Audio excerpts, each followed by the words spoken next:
আসসালামু আলাইকুম ওয়া রাহমাতুল্লাহি ওয়া বারাকাতুহু। ইন্নাল হামদালিল্লাহ ওয়াস সালাতু ওয়াস সালামু আলা রাসূলিল্লাহি আম্মা বা'দ। প্রিয় দর্শক, আপনাদের সবাইকে জানাচ্ছি অনেক অনেক প্রীতি আর শুভেচ্ছা। সেই সাথে আমন্ত্রণ জানাচ্ছি প্রতিদিনের নিয়মিত এই আয়োজনে। আপনারা দেখছেন যুগান্তর কর্তৃক আয়োজিত ফ্রেশ ড্রিঙ্কিং ওয়াটার নিবেদিত রমজানের আলো। আলহামদুলিল্লাহ, আমরা দেখতে দেখতে মাহে রমজানের আজকে 20তম দিনে উপনীত হয়েছি এবং আজকে 21তম রজনী শুরু হতে যাচ্ছে। আমরা যদি খেয়াল করি তাহলে দেখব যে আজ থেকে রমজানের দিন এবং রাত ভিন্নভাবে আমাদেরকে দেখতে হবে। কারণ নবীজি সাল্লাল্লাহু আলাইহি ওয়াসাল্লাম শেষ দশকের ব্যাপারে তিনি বলেছেন, তাহাররু লাইলাতাল কদরি ফিল আশরিল আওয়াখির। আরেক জায়গায় বলা হয়েছে, তাহাররু লাইলাতাল কদরি ফিল আশরিল আওয়াখির মিন রমাদান উইতরান। এইভাবে কয়েকটি বর্ণনায় যেটা আমরা পাই যে শেষ দশকে নবীজি সাল্লাল্লাহু আলাইহি ওয়াসাল্লাম লাইলাতুল কদর তালাশ করার কথা বলেছেন। আরেকটি বর্ণনায় লাইলাতুল কদরের বেজর রজনীতে তালাশ করার কথা বলা হয়েছে।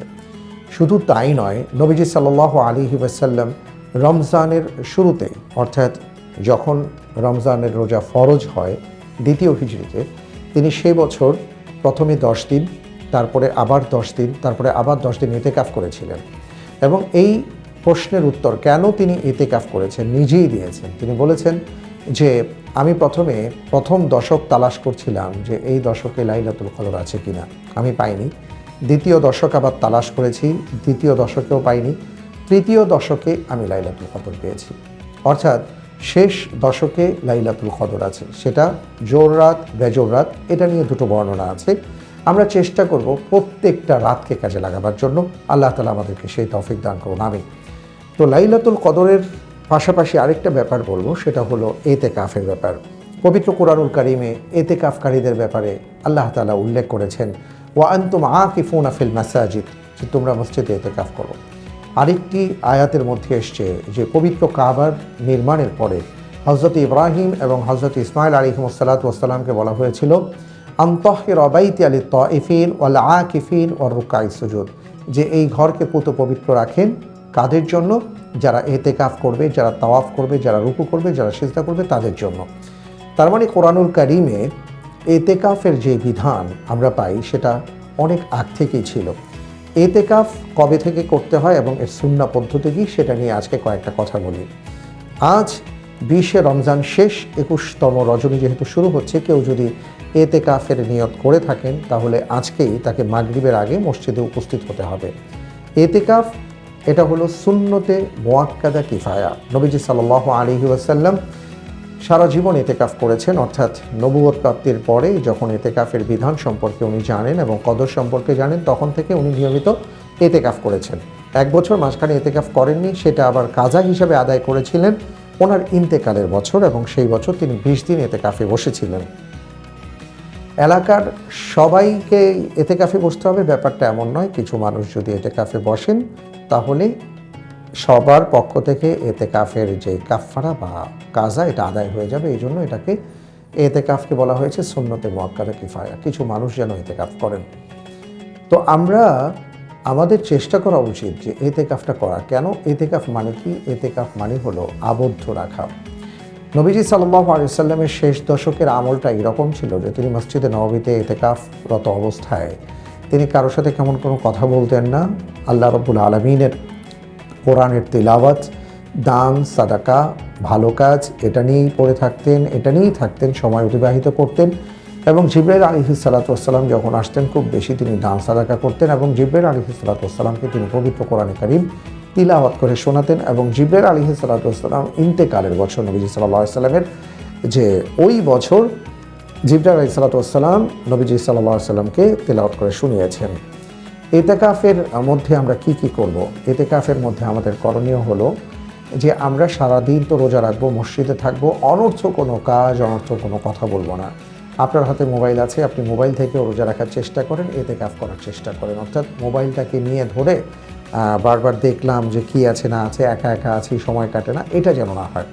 বরং আমরা যেটা করব সেটা হলো যে বেশি বেশি করে কোরআনে কারিমের তিলাওয়াত করব, কোরআন তাদাব্বুর করব, কোরআন বোঝার চেষ্টা করব। পাশাপাশি ইসলামী সাহিত্য পড়ব, হাদিস পড়ব, ইসলামের ইতিহাস নিয়ে পড়াশোনা করতে পারি। সবচেয়ে বেশি আমাদের কোরআন নিয়ে থাকা উচিত। আমাদের সূরা কালাম যদি ঠিক না থাকে সেটা শেখা উচিত, কোরআনকে সহিভাবে পড়ার চেষ্টা করা উচিত, কিছু দোয়া শিক্ষা করা উচিত। এইভাবে আমরা সময়টাকে অতিবাহিত করব, নয়তো তালিম তাজকিরের মধ্যে আমরা থাকব। পাশাপাশি আমাদের রাতগুলো যেভাবে আমরা উদযাপন করতে পারি, রাতে যখন তারাবির সালাত শেষ হয়ে যাবে তখন কিছু সময় হয়তো বিশ্রাম নিতে পারেন, এরপরে আবার উঠে কিয়ামুল লাইল, রাতব্যাপী আপনি রাতের নামাজ, তাহাজ্জুদের নামাজ আদায় করুন, কোরআন শরীফ তিলাওয়াত করুন এবং আল্লাহ রাব্বুল আলামিনের কাছে খুব বেশি করে দোয়া করুন। আল্লাহুম্মা ইন্নাকা আফুউন কারীম তুহিব্বুল আফওয়া ফাআফু আন্না, যেটা মা আয়েশা রাদিয়াল্লাহু তাআলা আনহা থেকে বর্ণিত। তিনি বলেন যে আমি নবীজি সাল্লাল্লাহু আলাইহি সাল্লামকে বলেছিলাম যে কেউ যদি কদর পান তাহলে তার জন্য কোনো দোয়া আছে কি? আল্লাহর নবী বলেছেন হ্যাঁ আছে। তিনি বলবেন আল্লাহুম্মা ইন্নাকা আফুউন কারীম, হে আল্লাহ আপনি নিশ্চয়ই ক্ষমাশীল, আপনি দয়াবান, আপনি মেহেরবান। তুহিব্বুল আফওয়া ফাআফু আন্নি, সুতরাং আপনি ভালোবাসেন ক্ষমা করাতে, আপনি আমাকে ক্ষমা করে দিন আর আপনি আমার সমস্ত গুনাহ খাতাকে আপনি মাফ করে দিন। এইভাবে তিনি দোয়া করবেন। প্রিয় দর্শক, তাহলে আজকে থেকে আমাদের একটা ভিন্ন সময় শুরু হতে যাচ্ছে। আমরা রাতে কদর তালাশ করব। যিনি ইতিকাফে বসবেন না তিনি কি করবেন? তিনি বাসায় গিয়ে তিনি সারা রাতে হয় তিলাওয়াত করবেন অথবা কোরআনে কারীম পড়বেন, আল্লাহর কাছে দোয়া করবেন, এইভাবে রাত যাপন করবেন। কারণ আমরা জানি না আসলে কোন রাত লাইলাতুল কদর হতে পারে। 21 রজনী, 23, 25, 27, 29 যেমন হতে পারে, আবার 22, 24, 26, 28, 30ও হতে পারে। এটা আল্লাহু আলাম, আল্লাহ তাআলা ভালো জানেন, কারণ কয়েকটা বর্ণনা আছে। তো আমাদের যেটা করণীয় সেটা হলো যে আমরা প্রতিটা রাতই চেষ্টা করি, প্রতিটা রাতই আমরা কদর তালাশ করার চেষ্টা করি। রাত হোক কিয়ামে আর দিন হোক সিয়ামে, এইভাবে বাকি 10টা রাত যদি আমরা কাটাতে পারি, আশা করা যায় আমাদের পেছনের যে 20 দিনের যে সকল ভুল ছিল, যে সকল নোকসান ছিল, যে আমার আমলের যে ঘাটতি ছিল, আশা করা যায় সেই ঘাটতিগুলো আমরা পূরণ করতে পারবো ইনশাআল্লাহ তাআলা। আমি অনুষ্ঠানের শেষ পর্যায়ে চলে আসছি, বিদায় নেব। তার আগে আপনাদেরকে জানাই যে আজকের তারাবিতে আমরা 23তম পারা ইনশাআল্লাহ তাআলা তেলাওয়াত শুনবো এবং 23তম পারার মধ্যে আপনারা জানেন যে সূরা ইয়াসিনের শেষাংশটা আছে এবং সূরা ইয়াসিনের আল্লাহ তাআলা তার অপার সৃষ্টি সম্পর্কে আলোচনা করেছেন এবং সেখানে এমন অনেক সব আলোচনা আছে যেগুলো যারা বিজ্ঞান মনস্ক বা বিজ্ঞান বিষয়ক গবেষণা করেন তারা এগুলো আজকে খুঁজে খুঁজে বের করছেন।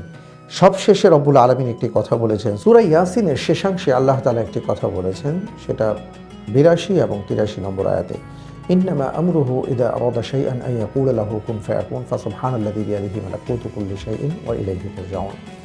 যে এই যে এত এত সৃষ্টি, আমরা গ্রহ, নক্ষত্র, নবমণ্ডল, ভূমণ্ডল এবং এই পৃথিবী ছাড়িয়ে আমরা যে সকল বিজ্ঞানের এই উৎকর্ষতার যুগে যা জানতে পারছি যে নবমণ্ডলে কি কি আছে, সেখানে তারকারাজি ইত্যাদি, এগুলো আল্লাহ তাআলার ক্ষেত্রে এই সৃষ্টিটা কতটা কঠিন বা সহজ।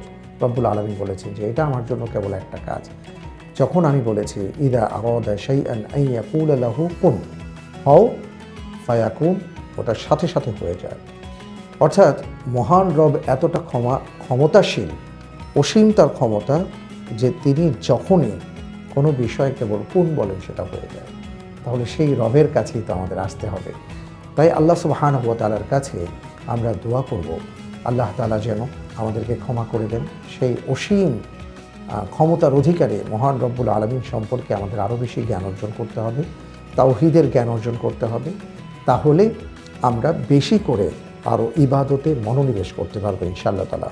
তো প্রিয় দর্শক, আমি অনুষ্ঠান শেষ করব। শেষ করার আগে আমি আপনাদের কাছে যেটা জানতে চাই সেটা হলো যে আমি সূরা ইয়াসিনের কত নম্বর আয়াতের কথাটা বলেছি। যদি আপনি খেয়াল করে থাকেন তাহলে ইনশাআল্লাহ তাআলা উত্তর দেওয়ার চেষ্টা করবেন আমাদের কমেন্ট বক্সে। আজ তাহলে এই পর্যন্ত, আবার ইনশাআল্লাহ তাআলা আগামীকাল আপনাদের সাথে দেখা হবে। ফি আমানিল্লাহ। আসসালামু আলাইকুম ওয়া রাহমাতুল্লাহি ওয়া বারাকাতুহু।